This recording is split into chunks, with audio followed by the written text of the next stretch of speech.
day, and thank you for standing by. Welcome to the Q2 2025 IMAX Corporation earnings call. At this time, all participants are in listen-only mode. After the speaker's presentation, there will be a question-and-answer session. To ask a question during the session, you will need to press star 11 on your telephone. You will hear an automated message advising your hand is raised. To withdraw your question, please press star 11 again. Please be advised that today's conference is being recorded. I would now like to hand the conference over to your first speaker today, Jennifer Horsley, Head of Investor Relations. Please go ahead.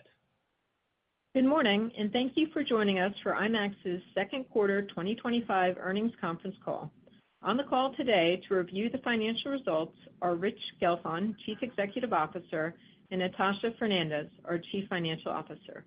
Rob Lister, Chief Legal Officer, is also joining us today. Today's conference call is being webcast in its entirety on our website. A replay of the webcast will be made available shortly after the call. In addition, the full text of our earnings press release and the slide presentation have been posted on the Investor Relations section of our site. Our historical Excel model is posted to the website as well. I would like to remind you of the following information regarding forward-looking statements. Today's call, as well as the accompanying slide deck, may include statements that are forward-looking and that pertain to future results or outcomes. These forward-looking statements are subject to risks and uncertainties that could cause our actual future results to not occur or occurrences to differ. Please refer to our SEC filings for a more detailed discussion of some of the factors that could affect our future results and outcomes. Any forward-looking statements that we make on this call are based on assumptions as of today, and we undertake no obligation to update those statements as a result of new information, future events, or otherwise. During today's call, references may be made to certain non-GAAP financial measures. Discussion of management's use of these measures and the definition of these measures, as well as the reconciliation to non-GAAP financial measures, are contained in this morning's press release and our earnings materials, which are available on the Investor Relations page of our website at imax.com. With that, let me now turn the call over to Mr. Richard Gelfond. Rich? Thanks, Jennifer, and thanks everyone for joining us as we review another outstanding quarter for IMAX. We delivered strong financial results in Q2, highlighted by installation growth of 50%, box office growth of over 40%, and an adjusted EBITDA margin of 43%. We've opened a total of 57 new and upgraded IMAX locations year to date, compared to 39 during the same period of 2024. Given the demand for IMAX systems, we're moving higher in our range for full-year installations to between 150 and 160 systems worldwide. And we've now completed agreements for 124 new and upgraded IMAX systems worldwide year to date, compared to 130 in all of 2024. Q2 was our highest grossing quarter ever at the domestic box office, as we remain on track to achieve our guidance of $1.2 billion for the full year. This is a direct result of our strategy to increase our global market share, which at 3.6% of total box office on less than 1% of screens is up 19% year over year in the second quarter. And to ensure that IMAX is the platform of choice for filmmakers and studios who want to deliver the best experience for the greatest films from around the world. Coming into the second quarter, we were focused on an unprecedented run of 8 consecutive Film for IMAX releases this summer. Films shot with our cameras, featuring exclusive IMAX expanded aspect ratio, designed every step of the way to be experienced on our screens. With all 7 of these films to date, we've averaged about 15% of the North American box office on opening weekend on just 400 IMAX screens, soaring as high as 20% on Mission Impossible: The Final Reckoning, Sinners, and F1. That's a feat we've only achieved 8 times in our entire history, and 3 of those milestones came in this second quarter. And with Superman, our 16% opening weekend indexing marked our highest market share ever on a domestic debut, over $100 million. it's becoming increasingly clear that we're raising the floor for our market share. 10% used to be the high end of what we delivered on major tentpole releases. Now, thanks to our Film for IMAX strategy, the higher level is business as usual. In May, a New York Times feature posed the question, quote, "Why is IMAX suddenly everywhere?" unquote. And the preponderance of Film for IMAX releases this summer, along with our outsized share of the global box office, demonstrates the importance of IMAX across the global cinema business. More filmmakers are wielding our technology to create films designed to be experienced on our screens. Studios are competing more fiercely than ever to secure IMAX release windows and make IMAX a centerpiece of their marketing campaigns to eventicize their films. Audiences are responding, demonstrating a strong preference for seeing films in IMAX. And exhibitors are clamoring to get more IMAX systems into their networks and fully capitalize on the very IMAX-friendly slate rolling out over the next several years. We're seeing that our strong system signings and installations this year, which is a powerful catalyst for our business. The more we grow our network, the more we grow sales and box office revenue. And we maintain a strong capital position. Our recent renewal and expansion of our revolving credit facility demonstrates the continued confidence in our financial growth model. Simply put, this is a fantastic time to be in the IMAX business, and we have good reason to believe it will only get better. Looking at our global network, installs came in at the high end of our projection with 36 systems in the quarter. The full year is set to yield several milestones, including our largest single-year expansion ever in France with 7 expected installations, 5 of which have already been completed. Our largest single-year expansion in the Netherlands with 4 expected installations, close to doubling our network in that country. And our largest single-year expansion ever in Japan with 8 already installed and at least 4 to go, representing network growth of over 20% in that country from last year. Our recent agreement with Regal will see us expand into our first new location in Manhattan in 15 years, as well as a new location in the iconic LA Live Entertainment Complex with an 80-foot screen and an IMAX 70mm film projector. With 8 new domestic exhibition partners in 2024 and our record domestic box office in the second quarter, we remain keenly focused on growth in North America, one of our highest per-screen markets in the world. We also recently completed another agreement with Wanda that will see IMAX systems replace existing premium format auditoriums in up to 27 locations, a sign of our dominant competitive position in China. And we continue to do brisk system sales in Australia, where recent agreements with EVT, Hoyts, and Village will help satisfy strong consumer demand and high PSAs for the IMAX experience. The second quarter offered strong evidence of our ability to elevate box office hits and drive results through our diversified global slate. One of Hollywood's biggest hits in years, it's easy to forget the questions that surrounded Sinners in advance of its release. As longtime partners of director Ryan Coogler, we encouraged him to make IMAX a centerpiece of the marketing. IMAX drove 21% of the film's global box office during its 2 weeks IMAX run, even bringing it back weeks later for an encore run in IMAX film locations. Mission Impossible: The Final Reckoning made similar use of IMAX from the production through the marketing and the launch of the film. Final Reckoning includes more IMAX-exclusive expanded aspect ratio than any Mission film, and premieres from Tokyo to London to New York were hosted on IMAX screens. We far outpaced our projections in delivering over $75 million in global box office, our best result ever of the Mission Impossible franchise, and a double-digit percentage of the film's overall gross across its entire run. The third quarter is already off to a great start. F1 the movie was designed from top to bottom for the IMAX experience, shot entirely in IMAX expanded aspect ratio by our long-term partner, Joe Kosinski. And we exceeded our internal projections in delivering more than $80 million and counting a whopping 22% of the domestic box office and 18.5% of the global box office for the film.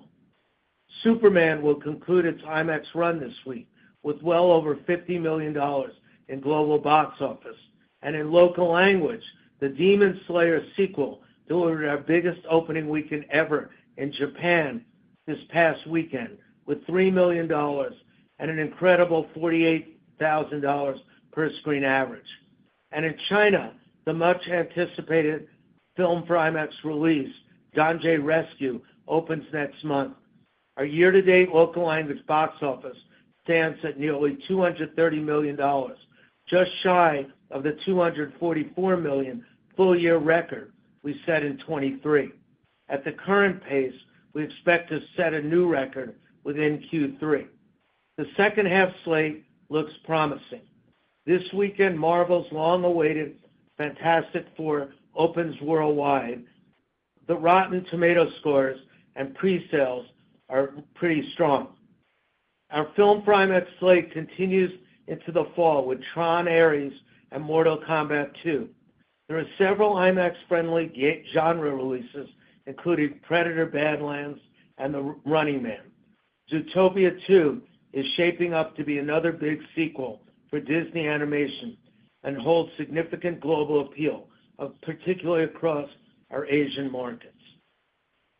And the year concludes with the second installment of Wicked, and finally with Avatar: Fire and Ash, which will be preceded with an IMAX re-release of Avatar: The Way of Water in October. 2026 kicks off the year with the Avatar carryover and features Christopher Nolan's The Odyssey, as well as Avengers, Star Wars, The Mandalorian and Grogu, Super Mario Brothers movie sequel, Toy Story 5, Greta Gerwig's Narnia, and Dune Part 3. And a very compelling 27 slate continues to take shape, including Star Wars Starfighter from Deadpool and Wolverine director Sean Levy, Avengers Secret Wars, The Batman 2, and Spider-Man Beyond the Spider-Verse. We continue to deepen our relationships with tech companies in the theatrical space as well. Our partnership with Apple has yielded excellent results to date on F1, and we're re-releasing F1 on August 8th. Amazon will release its first ever film for IMAX title next year with Ryan Gosling's Project Hail Mary. And we were very pleased by the announcement that Dune director Denis Villeneuve, a long-term partner of the company, who has called IMAX, quote, the future of cinema, unquote, has been tapped to direct the next James Bond movie for Amazon MGM. And we are working closely with Netflix on the rollout of next year's IMAX exclusive theatrical run of Narnia from Greta Gerwig.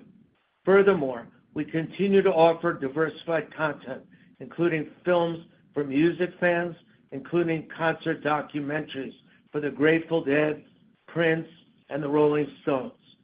To close, the fundamentals of our business are strong.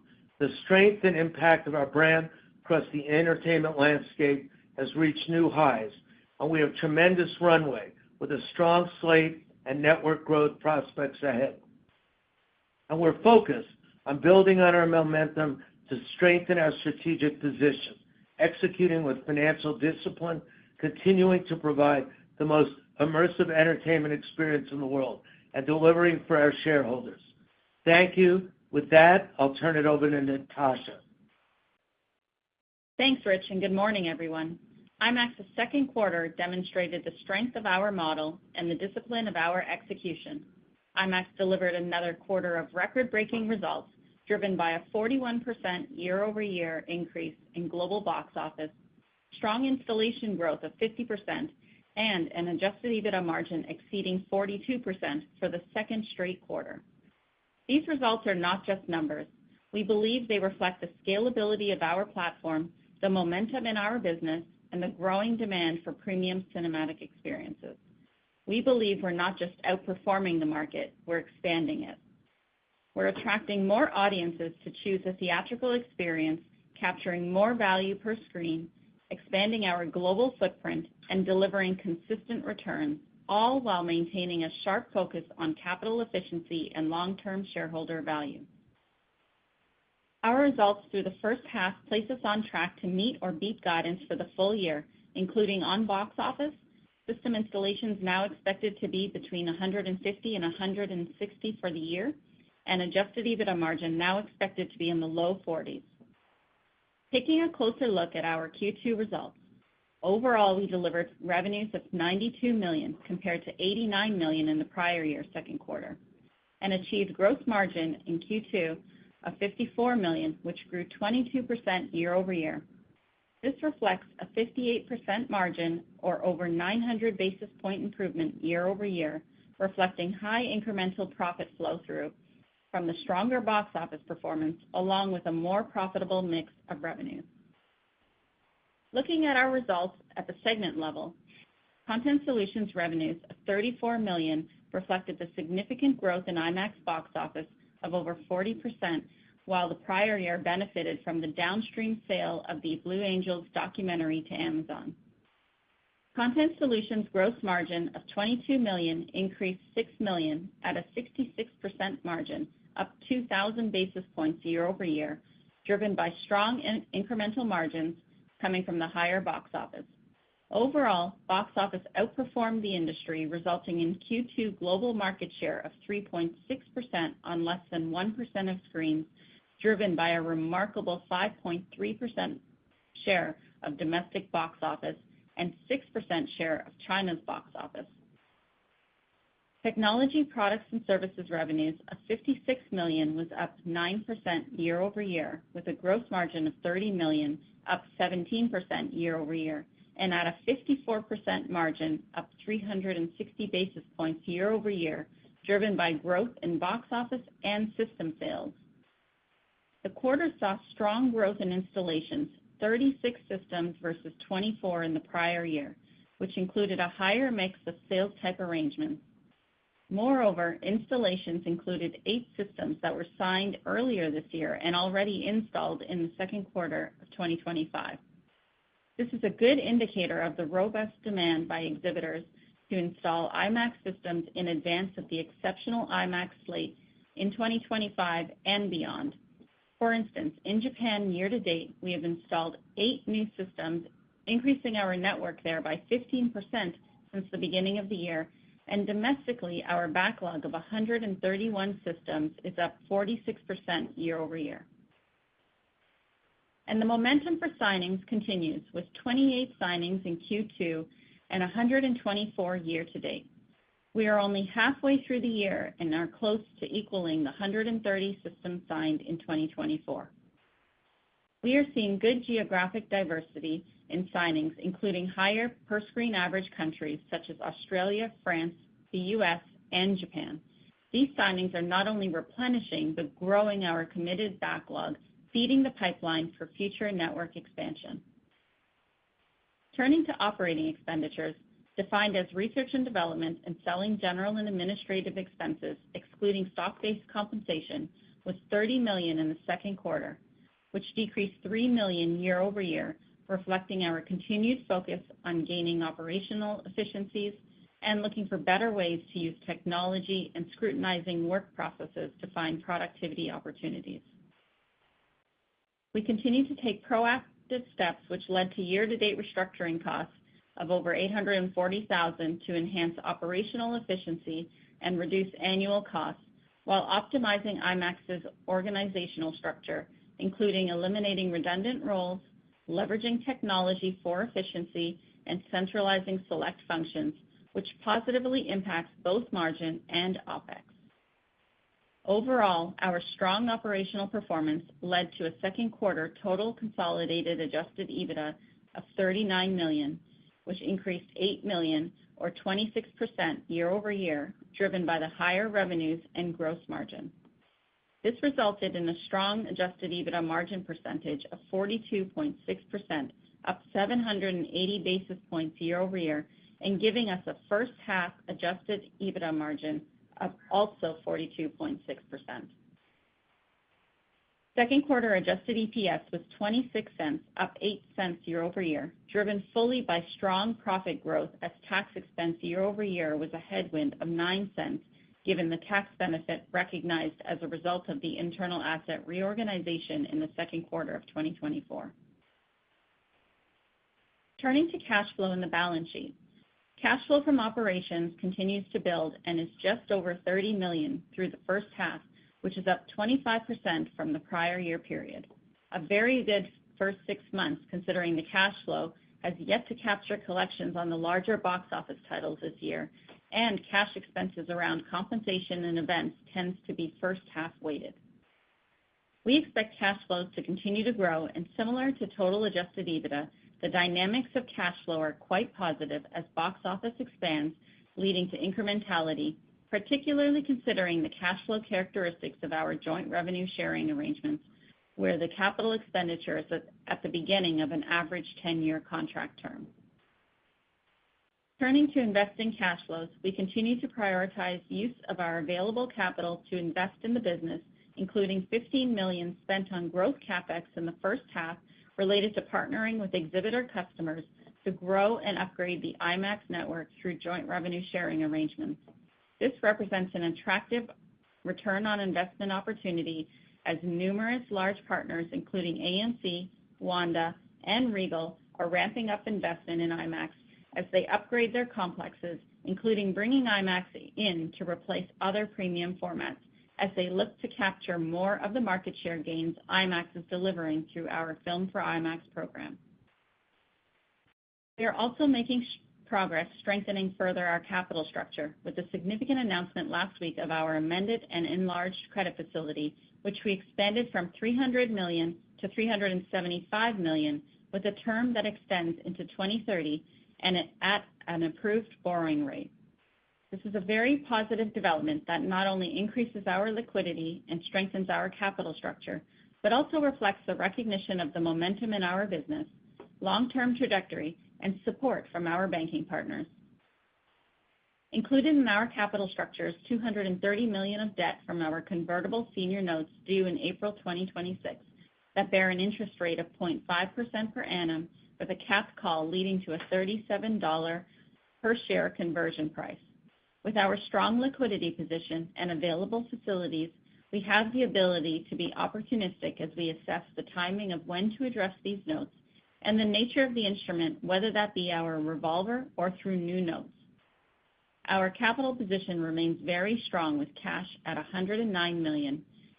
Debt excluding deferred financing costs was $280 million, and our current available liquidity is approximately $490 million. In conclusion, our team is executing well, and our first half of the year exceeded our expectations on all of our guidance measures: IMAX box office, installations, and adjusted EBITDA margin. We are focused on execution, and the second half has started off strong, with July box office pacing to one of our highest Julys on record, driven by the mix of Hollywood and local language blockbusters, including the standout performance of F1 and Superman runs, as well as the record Japan opening of Demon Slayer this past weekend, and several larger budget local language titles in China and other countries, along with our first German and Brazil titles later in this year. And looking beyond 2025, there is good visibility into IMAX's future installations, as we have a significant and replenishing backlog with a clear path to years of network growth, as IMAX location zones are less than 50% penetrated globally, with potential for even more zones to be added to our addressable market. Similarly, the demand to secure an IMAX release window continues to grow, resulting in filmmakers and studios building deeper and earlier partnerships. This is affording us a clear view into IMAX's film slate for 2026 and beyond.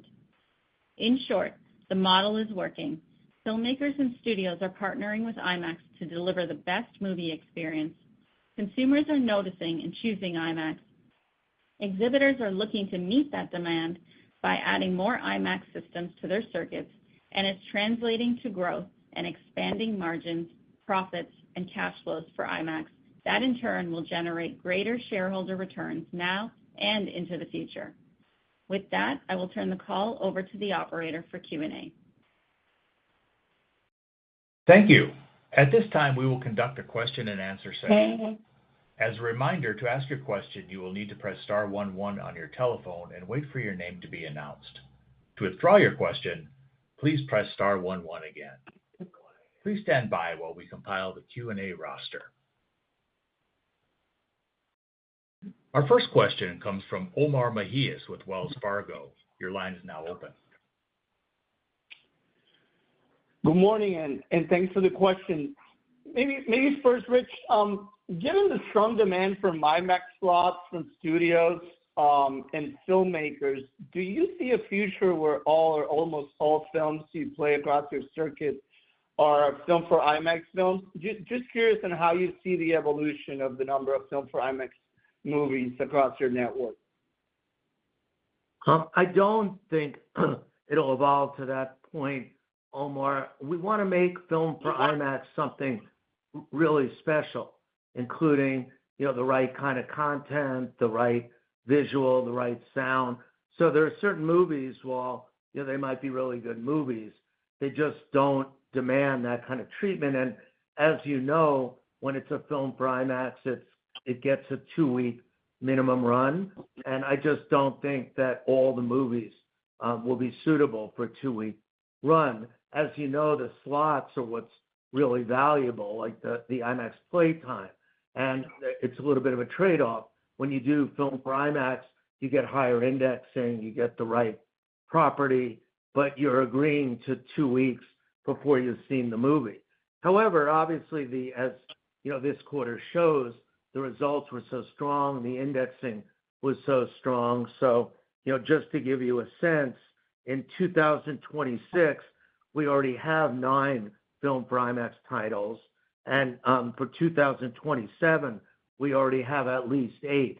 So it is something we're going to lean into for the right content, but we won't make it ubiquitous. No, that's very helpful. And maybe switching to some recent media reports that have been stating that U.S. theater chains are under talks about jointly marketing their PLF screens to better compete with the growing influence of IMAX. Do you view this as a competitive threat to your business or more of an opportunity to partner with U.S. exhibitors and potentially work together and grow the pie? Just curious on your thoughts on that. Yeah, so Omar, we've indexed an average of 15% on our FFI films this year on opening weekend, and more than 20% on 3 of them. That's a real aha moment for exhibitors who haven't been in the IMAX business before, and they're kind of scurrying to come up with a strategy. A lot of people have tried to create competitors to IMAX over the years, but the fact is that our brand and relationships with filmmakers are unmatched, and our technology is superior, and audiences know it. 2 of the 3 exhibitors mentioned in the story you're referring to have told us that they're not part of any discussions. We just signed a renewal for 40 locations with Regal and are opening new locations with them in LA and New York City.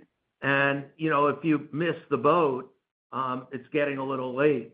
And I think these are kind of pathetic attempts to try and take a stand that is highly unlikely to work. That's very helpful. Appreciate it, guys.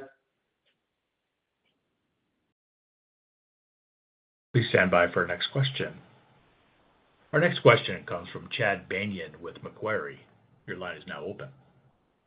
Hi, good morning. Thanks for taking my question and nice results. I wanted to piggyback on the back of that last question, maybe from a slightly different angle. Rich, I recall from Investor Day several years ago, you laid out the IMAX difference in terms of the economics and the benefits of your partners that would earn your PSAs versus the PSAs they would earn on a non-IMAX screen. And I think the math was pretty compelling then. It seems like the results are diverging even further given the indexing and some of the results that you're talking about. So my question is, in the future, could there be opportunities to improve pricing similar to what we see in the hotel industry as they've increased royalty rates, showing their partners that it helps to be with a brand that has bigger scale and marketing benefits? Thank you. Thanks, Chad. I would say it definitely, gives IMAX a stronger hand in our negotiations with the content providers, whether it's studio or live content. But I think we're going to, use that carefully. So you could see in the quarter that, the three of the biggest movies, Sinners, F1, and Mission Impossible, the studios really leaned in to the IMAX of it all. And, we have Fantastic Four opening this weekend, and Disney has really leaned in to that. And I think it's more beneficial for our overall results to get them to lean in more. And when people ask, do a film for IMAX release, or they want extra time in IMAX, we really used our negotiating style to look for things like IMAX premieres, IMAX tagging, the filmmakers getting more involved in the shout-outs, which has really been happening. And I think it's a dangerous game to get into kind of different pricing for different movies. I think you send signals that audiences will get that studios want to give, don't want to give. And I think overall, we think it's a fair result for both the studios and us. And you probably know that the entertainment business is one very driven by precedent. And I think, we're happy with where the rate is now, and we'll use, whatever extra negotiating power we might have to try and make the experience better marketed and more accessible for people. Okay. Thanks, Rich. And then a quick housekeeping for Natasha. You mentioned the tax benefit or the tax impact from this quarter that was related to something last year. Is there anything else in the back half of the year, or should we assume kind of a normal tax rate as that flows into free cash flow for the back half of the year? Yeah, Chad, our internal asset reorganization that we did last year, that's essentially what you're seeing come through this year. Q1 had a higher tax rate. Q2 has come down significantly, and we're aiming towards just simply having an effective tax rate for the entire year, as we've said before. And so that's our goal as opposed to where we've been historically. Great. Thank you both. Thank you. All right, and our next question comes from Eric Handler with Roth Capital. Good morning. Thank you for the question. Rich, a big picture question for you. As you think about your ultimate product mix between Hollywood movies, local language, alternative content, where are you with alternative content and the number of events that you're doing a year? How are you seeing the average revenue per event scale higher?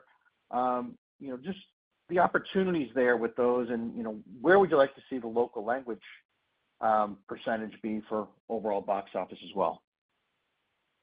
Yeah, so far, Eric, this year, our percentage of local language content is around 40%, which is much higher than historically. It's been closer to around 20 in the prior couple of years, but obviously Ne Zha 2 distorted that to the upside a little bit. But if you think about that, look at the North American exhibitors, for example, it's close to zero, their percentage for local language content. And I think one of the superpowers of IMAX is our ability to get these films from all over the world. And, your timing is good for the question because Demon Slayer just opened in Japan, and we set an all-time record for Japan. And we're actually releasing Demon Slayer in 40 other countries. And the last Demon Slayer did $30 million, and this one is a broader release pattern than the last one. So local language is a really important part of our diversity of content. And in a way, you see how Netflix has used it really intelligently to grow their network. And I think, we're going to continue to lean in a big way. Alternative content, while important, is less of a game changer, and there are a few reasons for that. One is, it generally has a shorter play time, and it also could conflict with studio offerings. So, for example, again, back to this coming weekend with Fantastic Four opening, if we had a live event or a different kind of alternative content, the studios are obviously going to want to play what they've contracted to get. So it's more of a filler than it is kind of something that's going to carry the programming. With that said, I think we have something like 7 music events coming up, in the next few months. So we have the Dead and Company coming up in the next few weeks. We have a Prince concert we just announced. I believe we haven't announced it, but we'll likely re-release a Rolling Stones movie later in the year. There's just a lot of high quality content, and there's a lot of interest in the music community to have more of it. So I think it's good. Last year we did League of Legends in China. I think you'll see us do some other gaming things around the world now. And I think we're still in somewhat of a test phase. So we look at what the ROI is on each event. We are leaning into it for the right events, but I just don't think it'll have the same financial impact that either the Hollywood slates do or the local language slate. That's helpful. And also, since you mentioned Demon Slayer, you've had good success with several anime movies in the past, but it seems a bit sporadic. I have no idea how big the global market is for anime annually. But given the success you have you started talking with some of the anime companies about, collaborations in the future and maybe increasing the amount of anime that you're seeing on the screens? Well, Eric, in going through the past, you didn't mention the Ja 2, which did $160 million in IMAX and was an animated film as well. So you're right, we have had a lot of success, particularly with anime on a global basis. So it originates in Japan, or most of it does. And then we've been successful not only in Japan, but in the US and China and a number of other markets with it. So we do a pretty good track record. But again, we've done pretty well even with some Hollywood movies, the Illumination ones. We've done very well with Despicable Me and movies like that. And we've done really well with some Pixar, Disney movies and others. So I think, we're leaning in to the right kind of animation. When we look at a movie, we don't say, oh, that's an animated one, let's go for that. I think it depends on the kind of content. And we have, pretty good relationships with the anime studios and the animated studios globally. And we've always valued it. And for the right movies, we'll continue to lean into it. Great. Thank you.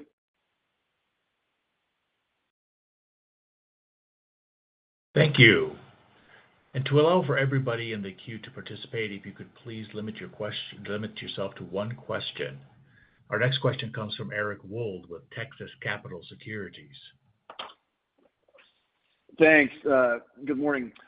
Hey, Rich, a quick question for you. I know there's been, at least there was at CinemaCon and a little bit since then of some call for, lower pricing by some of the studios on tickets, and we've had to move by AMC, recently to kind of add to the Discount Tuesdays and move to either 50% off on Wednesdays.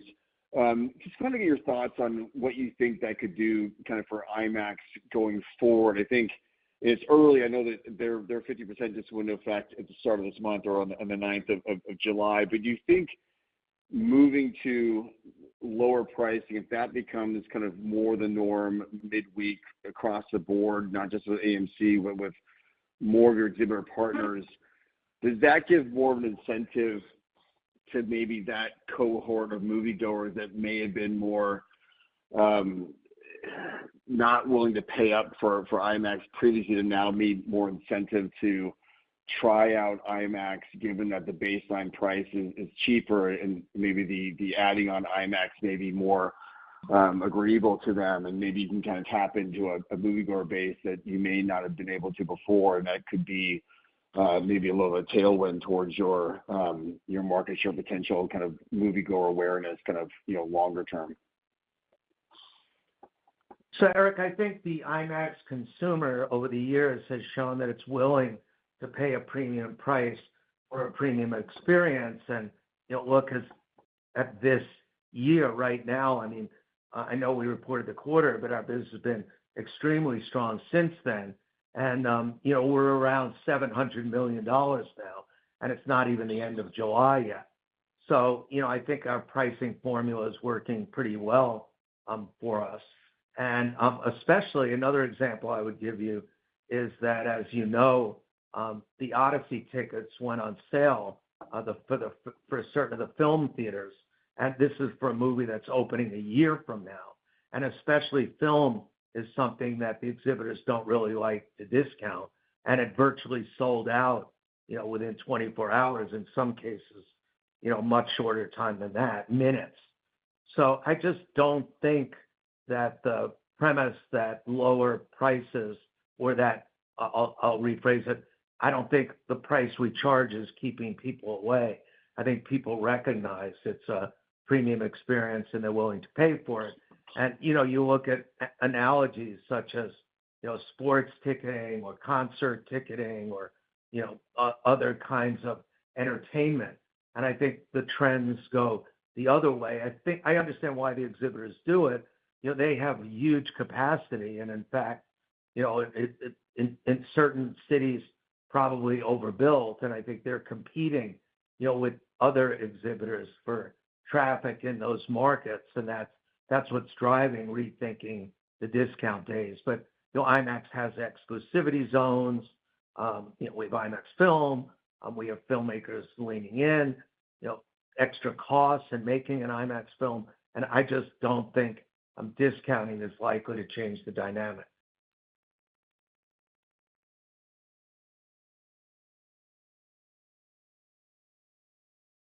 Thank you.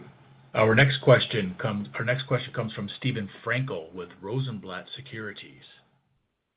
Good morning, Rich. I want to go back quickly to the alternative content discussion. You had wired a group of theaters for live events. Maybe give us an update on how many are able to do that today, and do you have plans to grow that network any further? So we wired, I don't remember exactly the number, it's around 200 theaters, I think a little bit more, because that was the way to distribute alternative content. Since we acquired SSIMWAVE using their technology, we came up with an alternative way to deliver alternative content. And that way is by streaming. And it's a much more cost-effective way than wiring it. You don't have the upfront costs of having, to put all that, put the special cabling in. And in fact, for the event we did in China around the League of Legends, that was a completely streamed event. And we did around over 150 theaters, and we were able to put that together really quickly, and that one virtually sold out at a higher price. So it's a long way of saying I think we are going to do it for more theaters, but I don't think we'll have to put up the capital like we did at the beginning, because we were able to find a more cost-effective way of doing it. And I think you'll see the base expanding, but not with a large cost associated with it. Great. Thank you.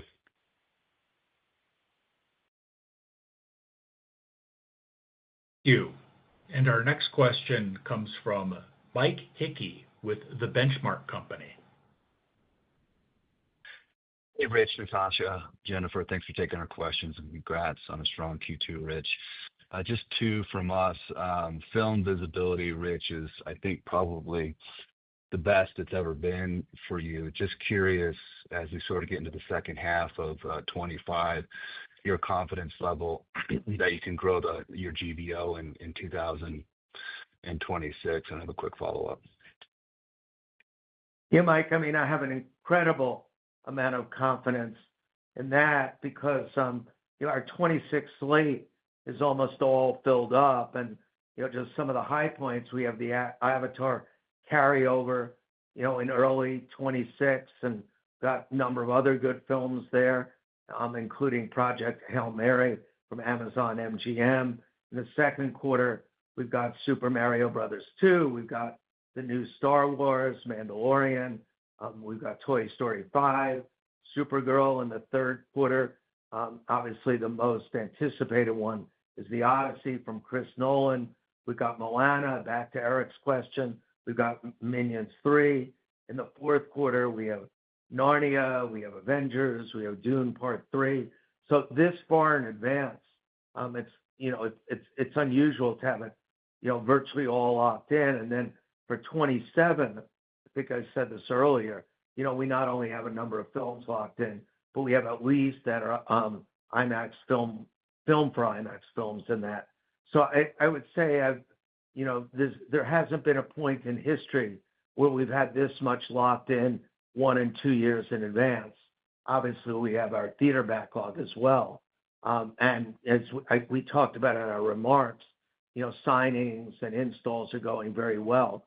So I think all of those things give us confidence about 26 and beyond. Nice. Thanks, Rich. Then that's a good sort of segue to installations. It looks like you raised your installation guidance for 25. Obviously, your signings have been spectacular. Also nice to see some installation growth from the U.S., which is obviously your strongest market. Do you think this momentum here, Rich, in installations can continue into 26, or are you sort of maybe pulling forward some demand here from your exhibitor partners, just given the strength of 25, certainly the buzz of Avatar 3, and as you just highlighted, an exceptional 26 film slate? I think both in a way, Mike. So I think, yes, some people are installing earlier because they see, the back end of the year, which obviously, Avatar stands out, but also Zootopia is there, which especially internationally has a strong following. And then, Wicked, Predator, Running Man, there's a lot of things still to come. But by the same token, we've almost equaled all the signings we had for the whole year last year. So while some are being pulled forward, the backlog is being replenished with the new theaters coming online. And, the pace we're on is certainly very strong. So I think it's both. I think it's new ones coming in to the queue as well as ones moving forward. Nice. Thanks, guys. Good luck. Thank you. Our next question comes from Drew Crum with B. Riley Securities.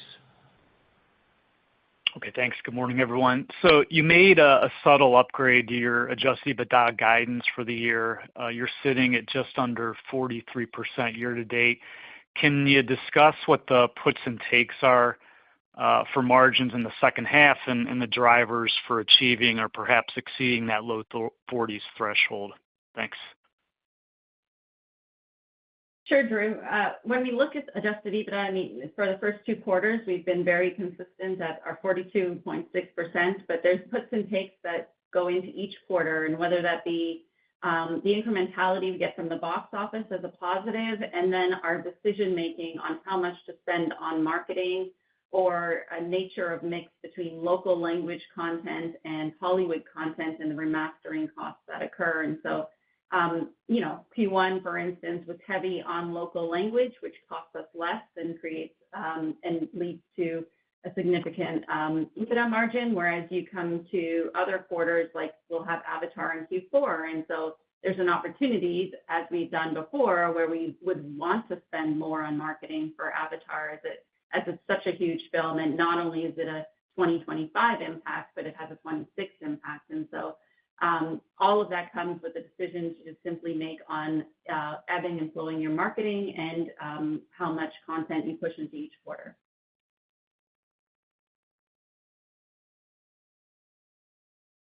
Thank you. And our next question comes from David Karnovsky with J.P. Morgan. All right, thanks. Rich, maybe I'll just go back and ask one more about kind of the press report last week on the PLF. I suppose one of the takeaways, from that report was that, there's this undercurrent of tension between exhibitors and IMAX, specifically around, studios marketing towards the IMAX performance, or even kind of your decision to play the Narnia film next Thanksgiving. I just want to give you a chance, to respond. Is that a fair assessment? And kind of how would you gauge your relationship with the kind of domestic exhibitor community currently? Thanks. I think it's excellent. Our biggest client, AMC, just signed a deal with us for additional theaters, including a bunch of new ones, and they're leaning in. And, I talked to Adam Aaron after that story ran to get his perspective, and he basically felt that it was remote that any consortium was going to be put together in any way, and he certainly said he had zero interest in that. We also spoke with a number of the other big exhibitors that were, in North America, and they reassured us that they're either in the IMAX business or want to be in the IMAX business. Regal just signed a big deal for us, 30 or 40 theaters. So I think it's really good. I mean, how could it not be good? I mean, first of all, look at AMC's market share as everybody reports this week, and their market share is going to be excellent because they're in the IMAX business. And I think, look at the box office that we brought in for our partners. So I think what the story did was it, found people who aren't in the IMAX business. And obviously, if you were losing market share and losing money, you would be disgruntled. So, if I were them, I'd get into the IMAX business, rather than, make up stories to try and convince investors they're going to compete with IMAX. One little one, and I don't mean to pick on anybody, but there's an exhibitor in Europe called The View that's actually been in 2 restructurings in the last 3 years and missed the PLF boom. And they're launching their own PLF, which they announced in the trades is going to be a threat to IMAX. So, I mean, good luck with that. I mean, people have been trying this. IMAX has been in business for 55 years. And, we have technology, we have relationships, we have lots of competitive advantages. And it's almost like, and with no disrespect to Coke, if I came out and I said, I'm going to start a new soda brand and I'm going to band together with others and we're going to compete with Coke. I mean, the good news is if you're Coke, it doesn't work that way. And if you're IMAX, it doesn't work that way. Thank you, Rich. Thank you. And our next question comes from Patrick Scholl with Barrington Research. Hi, thanks for taking the question. Just another question on the backlogs and signings.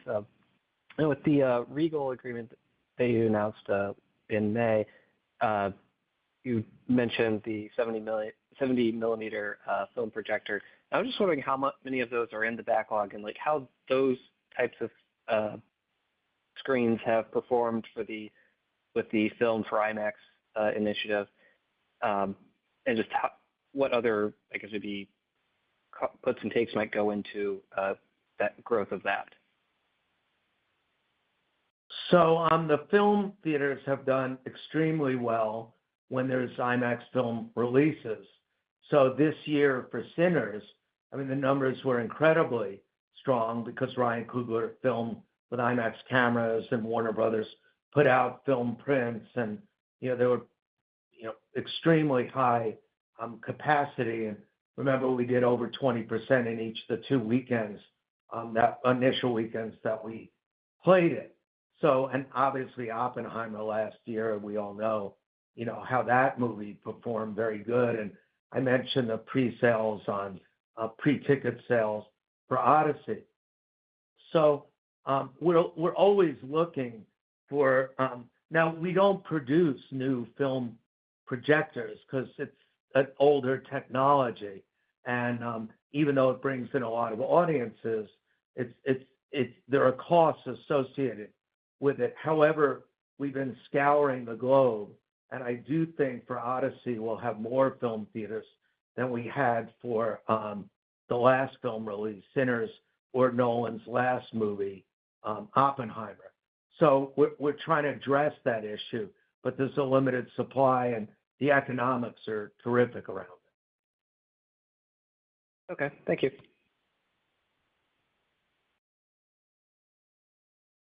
Our next question comes from Stephen Laszczyk with GS.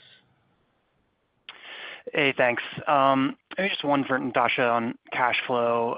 Could you update us just around your latest thinking for cash flow conversion this year, maybe relative to EBITDA?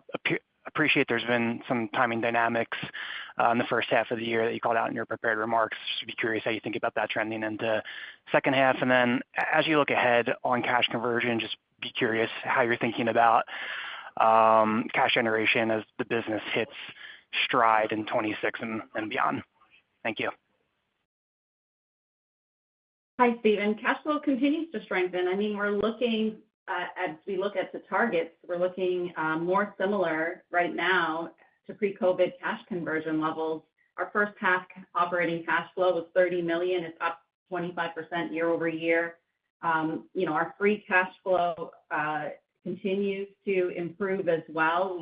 We're historically at around 50%, and we're trending towards that as well. And, as you start to think about just the operating leverage in our model, that's what starts to push through straight down to cash. And we've talked about this before, but, exceeding box office levels over $250 million in each quarter, essentially every dollar beyond that flows right through down to EBITDA into cash at about an 85% conversion rate. And so that's what will continue to generate the cash flow.